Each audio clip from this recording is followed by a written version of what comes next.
Alright, so welcome to Pbteck. On this video, I'm going to show you how you can actually track for Mytv signal on your V8 satellite finder. So all you got to do is to press on the menu button on your V8 finder, and on the menu here, come to the satellite installation. Press OK on the satellite installation, and on the satellite page, you need to select your satellite. So you can select any satellite ranging from the 16 degrees over here out to, let's see, 36. Alright, so let's select a DSTV satellite right here. You can use it to track.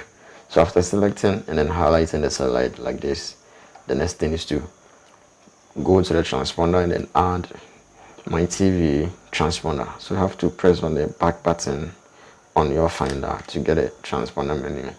So on here, the next thing is to add. So press on the add button to add.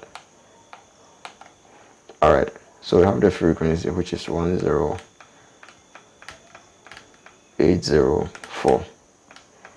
That's the unique one that you can use it to track and then get Mytv easier. We have other TPUs that you can use it. Alright, and 30,000 horizontal. Press OK to save, and you highlight it right here.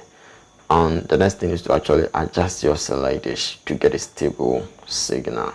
Make sure that the signal intensity and then the signal quality shows, indicating that you're having a stable signal. The signal quality have to be more than 50%, and since it's an FTA channels, you need to get more of the signal quality, not less than 60%, to get enough of the channels available on their platform.